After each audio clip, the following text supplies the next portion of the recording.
जय हिंद दोस्तों, Sandeep tricky math special YouTube channel में आप सभी का स्वागत है। बिहार पुलिस कांस्टेबल नई भर्ती 2023 जिसमें टोटल पोस्ट है 21,391।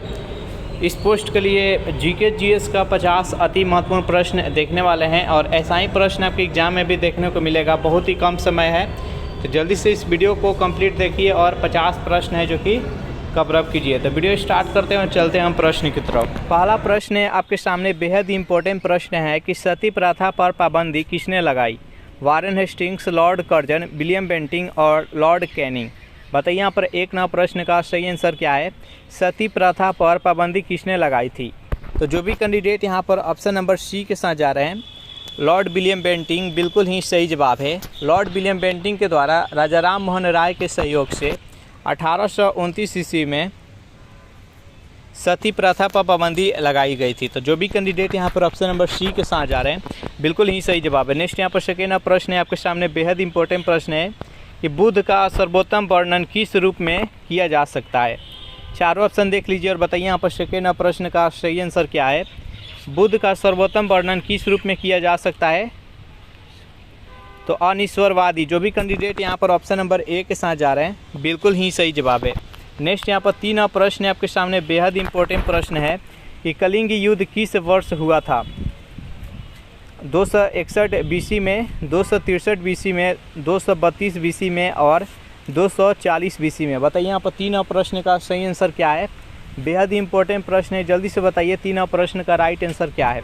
तो कलिंग युद्ध किस वर्ष हुआ था? तो जो भी कैंडिडेट यहाँ पर ऑप्शन नंबर ए के साथ जा रहे हैं, 261 ईसा पूर्व, बिल्कुल ही सही जवाब है।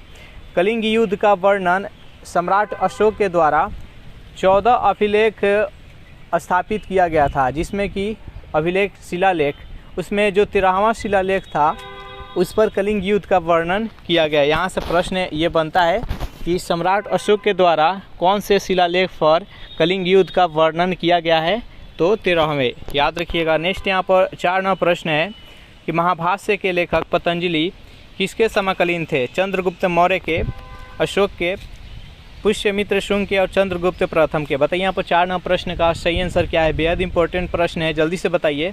तो 4 नंबर प्रश्न का जो भी कैंडिडेट ऑप्शन नंबर सी के साथ जा रहे हैं, पुष्यमित्र शुंग, बिल्कुल ही सही जवाब है। नेक्स्ट यहाँ पर 5 नंबर प्रश्न है कि शक विजेता के रूप में किसे जाना जाता है? चंद्रगुप्त प्रथम को, समुद्रगुप्त को, चंद्रगुप्त द्वितीय को और कुमारगुप्त को। बताइए यहाँ पर 5 नंबर प्रश्न का सही आंसर क्या है? शक विजेता के रूप में किसे जाना जाता है? तो 5 नंबर प्रश्न का जो भी कैंडिडेट ऑप्शन नंबर सी बता रहे हैं, चंद्रगुप्त द्वितीय, जिसको विक्रमादित्य के नाम से भी जाना जाता है, इसका राइट आंसर है ऑप्शन नंबर सी। चलिए नेक्स्ट यहाँ पर 6 नंबर क्वेश्चन देखते हैं। प्रश्न है आपके सामने कि भारत में कर्जन के प्रशासन की तुलना औरंगजेब से किसने की थी? बाल गंगाधर तिलक ने, गोपाल कृष्ण गोखले ने, दादा भाई नौरोजी ने और एनी बेसेंट ने। बताइए यहाँ पर 6 नंबर प्रश्न का सही आंसर क्या है? भारत में कर्जन के प्रशासन की तुलना औरंगजेब से किसने की थी? तो 6 नंबर प्रश्न का जो भी कैंडिडेट ऑप्शन नंबर बी के साथ जा रहे हैं, गोपाल कृष्ण गोखले, बिल्कुल ही सही जवाब है। नेक्स्ट यहाँ पर 7 नंबर प्रश्न है आपके सामने, 1857 के क्रांति का प्रमुख कारण क्या था? जनाक्रोश, सैनिक आक्रोश, ईसाई मिशनरी का प्रबंध और ब्रिटिश साम्राज्य की नीति। बताइए यहाँ पर 7 नंबर प्रश्न का सही आंसर क्या है? तो 1857 की क्रांति का प्रमुख कारण क्या था? तो ब्रिटिश साम्राज्य की नीति। जो भी कैंडिडेट ऑप्शन नंबर डी के साथ जा रहे हैं, बिल्कुल ही सही जवाब है। नेक्स्ट यहाँ पर 8 नंबर प्रश्न है कि बघेरा विद्रोह कहाँ हुआ था? सूरत में, पुणे में, कालीकट में, अब बड़ौदा में। बताइए यहाँ पर 8 नंबर प्रश्न का सही आंसर क्या है? बघेरा विद्रोह कहाँ पर हुआ था? तो 8 नंबर प्रश्न का जो भी कैंडिडेट ऑप्शन नंबर डी बता रहे हैं, बड़ौदा में, बिल्कुल ही सही जवाब है। नेक्स्ट यहाँ पर 9 नंबर प्रश्न है आपके सामने, इनमें से कौन से बहमानी सुल्तान ने अपनी राजधानी गुलबर्ग से बीदर स्थानांतरित की थी? मोहम्मद शाह प्रथम ने, मोहम्मद शाह, तजुद्दीन फिरोज शाह और अहमद शाह वली। बताइए यहाँ पर 9 नंबर प्रश्न का सही आंसर क्या है? तो 9 नंबर प्रश्न का जो भी कैंडिडेट ऑप्शन नंबर डी बता रहे हैं, अहमद शाह वली, बिल्कुल ही सही जवाब है। नेक्स्ट यहाँ पर 10 नंबर प्रश्न है, निम्नलिखित में से कौन इस्लाम से प्रभावित था? चैतन्य, मीराबाई, नामदेव और वल्लभाचार्य। बताइए यहाँ पर 10 नंबर प्रश्न का सही आंसर क्या है? निम्नलिखित में से कौन इस्लाम से प्रभावित है? तो 10 नंबर प्रश्न का जो भी कैंडिडेट ऑप्शन नंबर सी के साथ जा रहे हैं, नामदेव, बिल्कुल ही सही जवाब है। सेशन आप लोग को अच्छा लग रहा है तो वीडियो को लाइक कर दीजिए, अपने दोस्तों के पास शेयर कर दीजिए। और जो भी कैंडिडेट अभी तक इस चैनल को सब्सक्राइब नहीं किए होंगे तो फटाफट इस चैनल को सब्सक्राइब कर लीजिए। नेक्स्ट यहाँ पर 11 नंबर प्रश्न है आपके सामने। निम्न में से कौन सी लड़ाई के फलस्वरूप हुमायूं भारत से शेरशाह द्वारा निर्वासित किया गया? बिलग्राम की लड़ाई, खानवा की लड़ाई, चौसा की लड़ाई और घाघरा की लड़ाई। बताइए यहाँ पर 11 नंबर प्रश्न का सही आंसर क्या है? तो 11 नंबर प्रश्न का जो भी कैंडिडेट ऑप्शन नंबर ए बता रहे हैं, बिलग्राम की लड़ाई, इसको बिलग्राम की लड़ाई या कनौज की लड़ाई इसको बोलते हैं। यह शेरशाह सूरी तथा हुमायूं के बीच में 1540 ईस्वी में लड़ा गया था। यहाँ पर जो चौसा का युद्ध था ये 1539 में, यानी शेरशाह सूरी तथा हुमायूं के बीच में पहला युद्ध कब लड़ा गया था? तो 1539 में चौसा का युद्ध। उसके बाद दूसरा जो युद्ध लड़ा गया था बिलग्राम युद्ध या कनौज का युद्ध, वो 1540 में। इसी लड़ाई के फलस्वरूप हुमायूं को भारत छोड़कर भागने का मजबूर कर दिए थे शेरशाह सूरी ने। यहाँ पर जो खानवा का युद्ध है, खानवा का युद्ध किसके बीच में लड़ा गया था? तो खानवा का युद्ध बाबर तथा राणा सांगा के बीच में 1527 ईस्वी में लड़ा गया था, जिसमें कि बाबर का विजय हुआ था। यहाँ पर घाघरा का जो युद्ध है ये 1529 ईस्वी में अफगान तथा बाबर के बीच में लड़ा गया था। नेक्स्ट यहाँ पर 12 नंबर प्रश्न है। निम्नलिखित में से कौन शाहजहां के शासनकाल में अधिकांश समय तक दक्कन का गवर्नर रहा था? दारा शिकोह, मुराद बख्श, शाह शुजा और औरंगजेब। बताइए यहाँ पर 12 नंबर प्रश्न का सही आंसर क्या है? तो 12 नंबर प्रश्न का जो भी कैंडिडेट ऑप्शन नंबर डी के साथ जा रहे हैं, औरंगजेब, बिल्कुल ही सही जवाब है। नेक्स्ट यहाँ पर 13 नंबर प्रश्न है आपके सामने कि हुंडरू प्रपात निर्मित है इंद्रावती पर, कावेरी पर, स्वर्ण रेखा नदी पर और उपयुक्त में से कोई नहीं। बताइए यहाँ पर 13 नंबर प्रश्न का सही आंसर क्या है? जो हुंडरू जलप्रपात है वह किस नदी पर स्थित है? तो 13 नंबर प्रश्न का जो भी कैंडिडेट ऑप्शन नंबर सी बता रहे हैं, स्वर्ण रेखा नदी पर, बिल्कुल ही सही जवाब है। नेक्स्ट यहाँ पर 14 नंबर प्रश्न है कि विटीकल्चर किससे कहते हैं, यानी विटीकल्चर किससे संबंधित है? वनों का संरक्षण से, अंगूर का उत्पादन से, कृषि का आदिम प्रकार से और गन्ने का उत्पादन से। बताइए यहाँ पर 14 नंबर प्रश्न का सही आंसर क्या है? बेहद इंपॉर्टेंट प्रश्न है। विटीकल्चर किससे संबंधित है? तो ये अंगूर के उत्पादन से संबंधित है। जो भी कैंडिडेट यहाँ पर ऑप्शन नंबर बी के साथ जा रहे हैं, बिल्कुल ही सही जवाब है। नेक्स्ट यहाँ पर 15 नंबर प्रश्न है कि नर्मदा बचाओ आंदोलन किस बांध की ऊंचाई बढ़ाने के निर्णय का विरोध कर रहा था? इंदिरा सागर, सरदार सरोवर, गांधी सागर और डी है उपयुक्त में से कोई नहीं। बताइए यहाँ पर 15 नंबर प्रश्न का सही आंसर क्या है? नर्मदा बचाओ आंदोलन किस बांध की ऊंचाई बढ़ाने के निर्णय का विरोध किया जा रहा था? तो 15 नंबर प्रश्न का जो भी कैंडिडेट यहाँ पर ऑप्शन नंबर बी के साथ जा रहे हैं, सरदार सरोवर बांध, बिल्कुल ही सही जवाब है। नेक्स्ट यहाँ पर 16 नंबर प्रश्न है कि भारत के किस भाग में सर्वाधिक दैनिक तापांतर पाया जाता है? पूर्व तटीय प्रदेश में, ऑप्शन नंबर बी है छत्तीसगढ़ मैदान के आंतरिक क्षेत्रों में, अंडमान द्वीपों में और राजस्थान के मरुस्थलीय क्षेत्रों में। बताइए यहाँ पर 16 नंबर प्रश्न का सही आंसर क्या है? तो 16 नंबर प्रश्न का जो भी कैंडिडेट यहाँ पर ऑप्शन नंबर डी के साथ जा रहे हैं, राजस्थान के मरुस्थलीय क्षेत्रों में, बिल्कुल ही सही जवाब है। चलिए नेक्स्ट यहाँ पर 17वां प्रश्न है, बेहद इंपॉर्टेंट प्रश्न है कि आम की बीज रहित प्रजाति कौन सा है? चारों ऑप्शन देख लीजिए, जल्दी से बताइए यहाँ पर 17वां प्रश्न का सही आंसर क्या कौन सा है, यानी आम के वो कौन से प्रजाति है जिसमें कि बीज रहित है? तो 17वां प्रश्न का जो भी कैंडिडेट ऑप्शन नंबर डी के साथ जा रहे हैं, यानी सिंधु, बिल्कुल ही सही जवाब है। इस प्रजाति में बीज नहीं पाया जाता है। नेक्स्ट यहाँ पर 18वां प्रश्न कि बांग्लादेश में गंगा नदी को पुकारा जाता है? मेघना, पद्मा, भागीरथी और महागंगा। बताइए यहाँ पर 18वां प्रश्न का सही आंसर क्या है? बेहद इंपॉर्टेंट प्रश्न है। तो बांग्लादेश में गंगा नदी को किस नाम से जाना जाता है? तो जो भी कैंडिडेट यहाँ पर ऑप्शन नंबर बी के साथ जा रहे हैं, पद्मा, बिल्कुल ही सही जवाब है। और बांग्लादेश में जब गंगा नदी और ब्रह्मपुत्र नदी एक दूसरे से मिलती है तो उस नदी का नाम हो जाता है मेघना, याद रखिएगा। नेक्स्ट यहाँ पर 19वां प्रश्न है कि नंदा देवी स्थित है हिमाचल प्रदेश में, उत्तराखंड में, नेपाल में और सिक्किम में। बताइए यहाँ पर 19वां प्रश्न का सही आंसर क्या है? नंदा देवी जो पर्वत है वह किस राज्य में स्थित है? तो 19वां प्रश्न का जो भी कैंडिडेट ऑप्शन नंबर बी बता रहे हैं, उत्तराखंड, बिल्कुल ही सही जवाब है। नेक्स्ट यहाँ पर 20वां प्रश्न आपके सामने कि पृथ्वी के अंदर पिघले पदार्थ को क्या कहते हैं? लावा, बेसाल्ट, ऑब्सीडियन और मैग्मा। बताइए यहाँ पर 20वां प्रश्न का सही आंसर क्या है? पृथ्वी के अंदर पिघले पदार्थ को क्या कहते हैं? तो 20वां प्रश्न का जो भी कैंडिडेट ऑप्शन नंबर डी के साथ जा रहे हैं, मैग्मा बता रहे हैं, बिल्कुल ही सही जवाब है। नेक्स्ट यहाँ पर 21वां प्रश्न बेहद इंपॉर्टेंट प्रश्न है कि भारतवर्ष में सर्वाधिक वर्षा किस क्षेत्र में होती है? पश्चिमी घाट तथा हिमालय क्षेत्र तथा मेघालय में, मध्य प्रदेश तथा बिहार में, उत्तर प्रदेश, हरियाणा और पंजाब में, आंध्र प्रदेश और विदर्भ में। बताइए यहाँ पर 21वां प्रश्न का सही आंसर क्या है? भारतवर्ष में सर्वाधिक वर्षा किस क्षेत्र में होती है? तो 21वां प्रश्न का जो भी कैंडिडेट ऑप्शन नंबर ए बता रहे हैं, यानी पश्चिमी घाट, हिमालय क्षेत्र और मेघालय, बिल्कुल ही सही जवाब है। मेघालय में ही एक स्थित है जगह मासिनराम, जहाँ विश्व में सबसे अधिक वर्षा होती है। याद रखिएगा। अगर इस सेशन का आपको पीडीएफ चाहिए तो इसके लिए टेलीग्राम ग्रुप बना दिए हैं, जिसका लिंक इसी वीडियो के नीचे डिस्क्रिप्शन में मिल जाएगा, वहां से ज्वाइन करके इसका पीडीएफ डाउनलोड कर सकते हैं। नेक्स्ट यहाँ पर 22वां प्रश्न है कि आकाश गंगा वर्गीकृत की गई है सर्पिलाकार गैलेक्सी के रूप में। ऑप्शन नंबर इसका बी है, विद्युत गैलेक्सी के रूप में, अनियमित गैलेक्सी के रूप में, गोलाकार गैलेक्सी के रूप में। बताइए यहाँ पर 22वां प्रश्न का सही आंसर क्या है?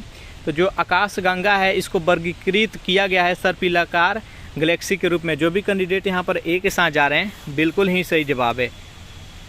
चलिए नेक्स्ट यहाँ पर 23वां प्रश्न बेहद इंपॉर्टेंट प्रश्न है कि राज्य के नीति निर्देशक सिद्धांतों के रूप में निम्नलिखित अनुच्छेदों में से कौन सा अंतर्राष्ट्रीय शांति एवं सुरक्षा के संवर्धन से संबंधित है? अनुच्छेद 51, 48 के क, 43 के क और अनुच्छेद 41।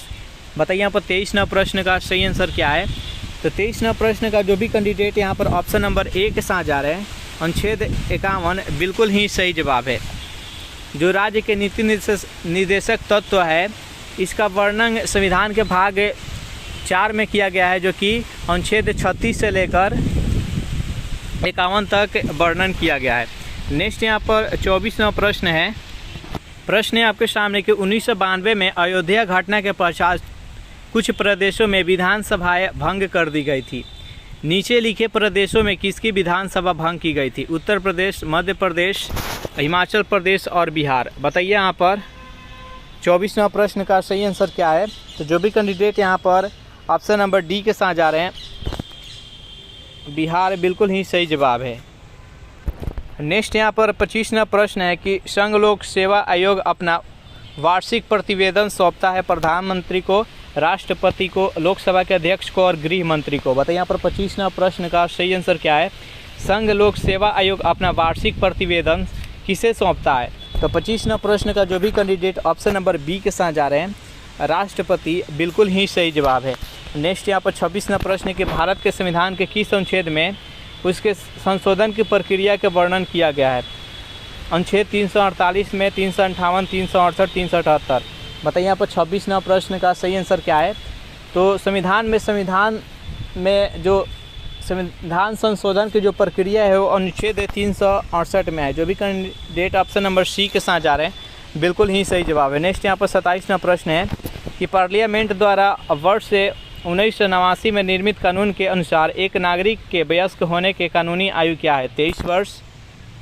ऑप्शन नंबर बी है 22 वर्ष, सी है 20 वर्ष और डी है 18 वर्ष। बताइए इस प्रश्न का सही आंसर क्या है?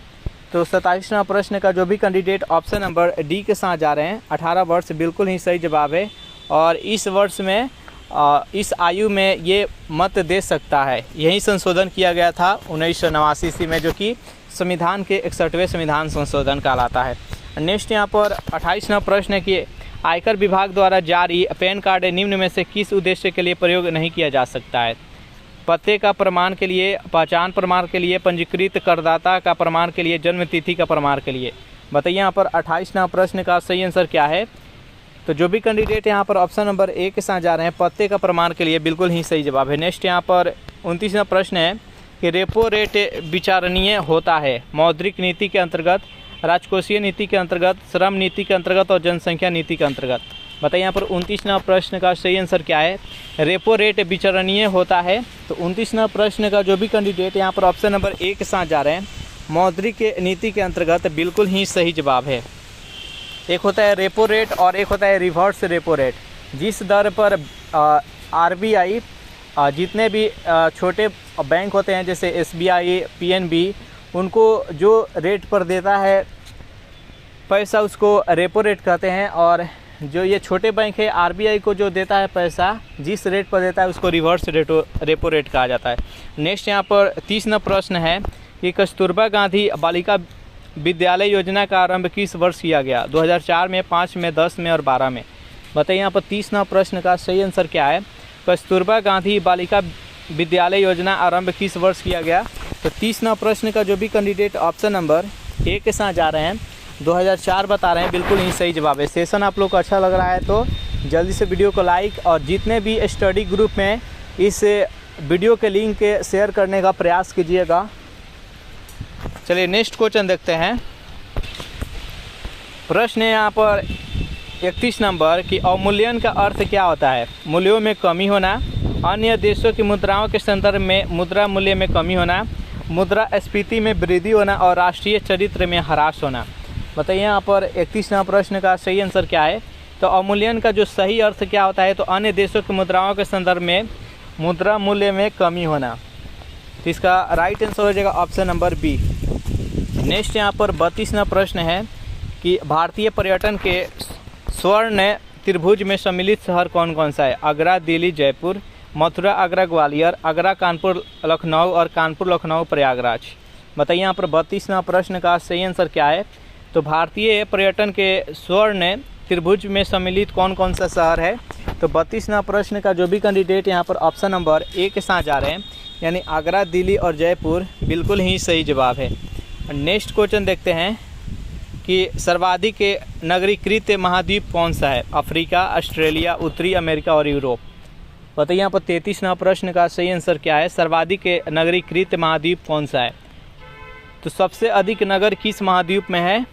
तो 33वां प्रश्न का जो भी कैंडिडेट ऑप्शन नंबर बी के साथ जा रहे हैं ऑस्ट्रेलिया, बिल्कुल ही सही जवाब है।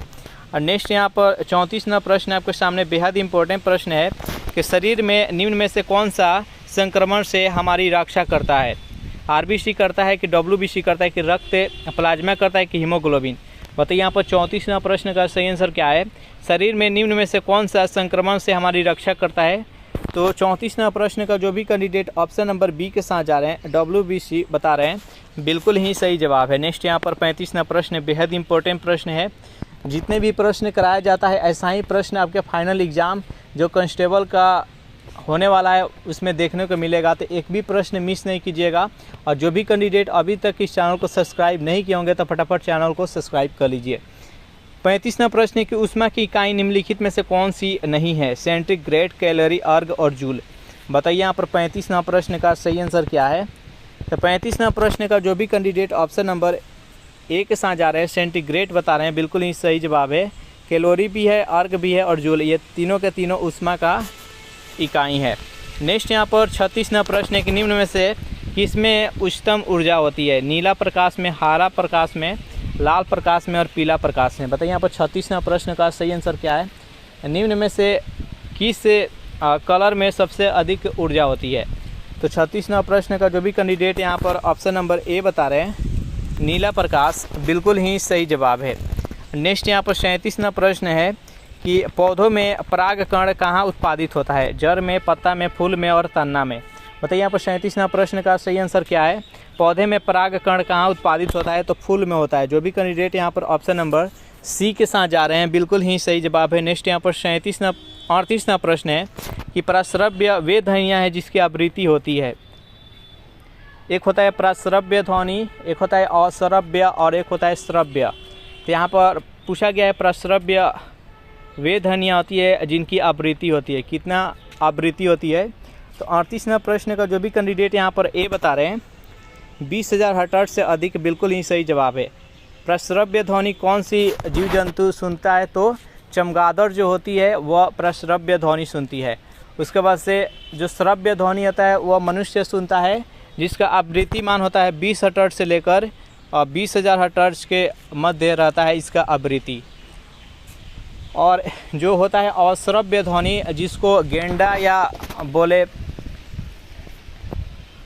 हाथी, ये जो अब ध्वनि सुनती है वो अश्रव्य ध्वनि सुनती है, जिसका आवृत्ति होता है वो 20 हर्ट्ज से कम होता है। नेक्स्ट यहाँ पर प्रश्न है आपके सामने,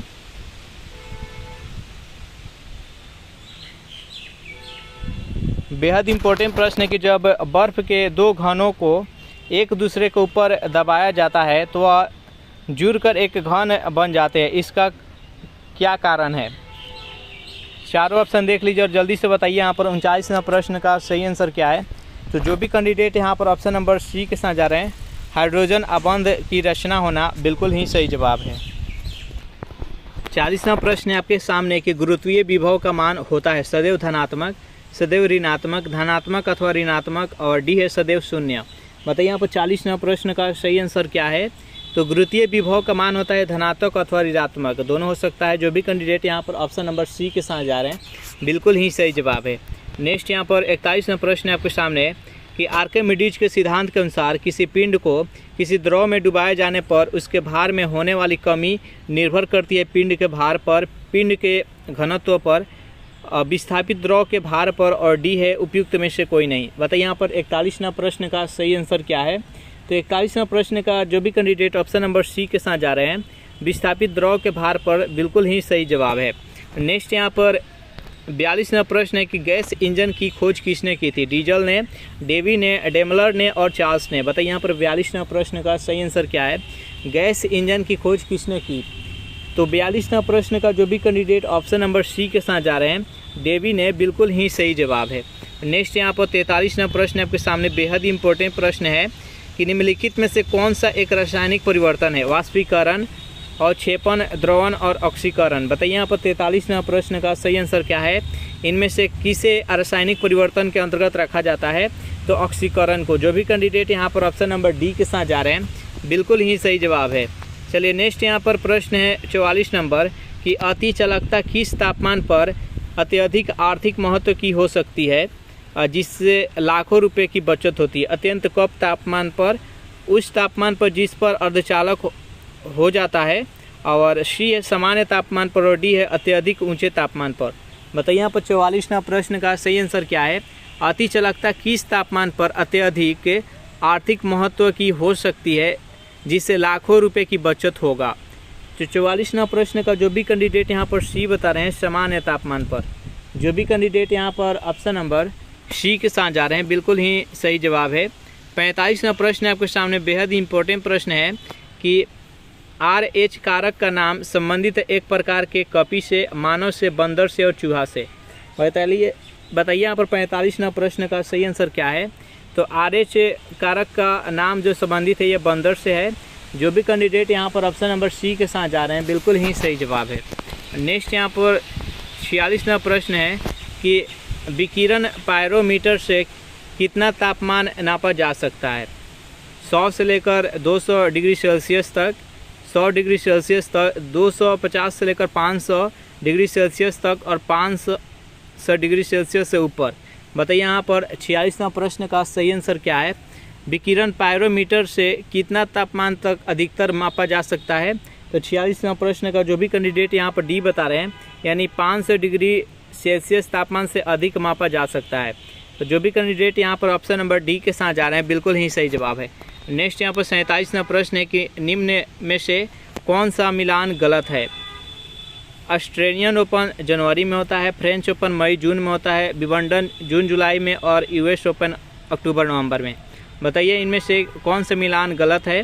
तो 47वां प्रश्न का जो भी कैंडिडेट यहाँ पर ऑप्शन नंबर डी के साथ जा रहे हैं, US ओपन अक्टूबर नवंबर, ये गलत है। बाकी यहाँ पर ऑस्ट्रेलिया ओपन जनवरी में, फ्रेंच ओपन मई जून में, और विंबलडन जून जुलाई में, ये सही है। इस प्रश्न का right answer option number D. Next यहाँ पर 48वां प्रश्न है कि ओलंपिक खेलों का प्रारंभ कब हुआ था। चारों ऑप्शन देख लीजिए और बताइए इस प्रश्न का सही आंसर क्या है। ओलंपिक खेलों का प्रारंभ कब हुआ था। तो 48वां प्रश्न का जो भी कैंडिडेट यहाँ पर ए बता रहे हैं, 776 ईसा पूर्व, बिल्कुल ही सही जवाब है। नेक्स्ट यहाँ पर 49वां प्रश्न है आपके सामने कि निम्न में से कौन सा मिलान सही नहीं है। हरित क्रांति खाद्यान्न से, श्वेत क्रांति दूध से, पीली क्रांति अंडा से और नीली क्रांति मत्स्य से। बताइए यहाँ पर 49वां प्रश्न का सही आंसर क्या है। तो पीली क्रांति अंडा से, ये गलत है, बाकी जितने भी है वो बिल्कुल सही है। तो इस प्रश्न का राइट आंसर है ऑप्शन नंबर सी। 50वां प्रश्न आपके सामने, निम्न में से कौन भरतनाट्यम की नर्तिका नहीं है। सितारा देवी, लीला सैमसन, गीता रामचंद्रन और सोनल मान सिंह। बताइए यहाँ पर 50वां प्रश्न का सही आंसर क्या है। तो 50वां प्रश्न का जो भी कैंडिडेट ऑप्शन नंबर ए बता रहे हैं सितारा देवी, बिल्कुल ही सही जवाब है। तो इस प्रकार से ये सेशन यहीं पर समाप्त हो रहा है। सेशन आप लोग को कैसा लगा ज़रूर कमेंट करके बताइएगा। सेशन आप लोग को अच्छा लगा हो तो वीडियो को लाइक कर दीजिए, अपने दोस्तों के पास शेयर कर दीजिए। और जो भी कैंडिडेट अभी तक इस चैनल को सब्सक्राइब नहीं किए होंगे तो फटाफट इस चैनल को सब्सक्राइब कर लीजिए। इसी तरह वीडियो आपके पास रेगुलर आएगा। अगर इस सेशन का आपको PDF चाहिए तो उसके लिए टेलीग्राम ग्रुप बना दिए, जिसका लिंक इसी वीडियो के नीचे डिस्क्रिप्शन में मिल जाएगा। वहाँ से ज्वाइन करके इसका PDF डाउनलोड कर सकते हैं। Thanks for watching this video. मिलते हैं नेक्स्ट वीडियो में।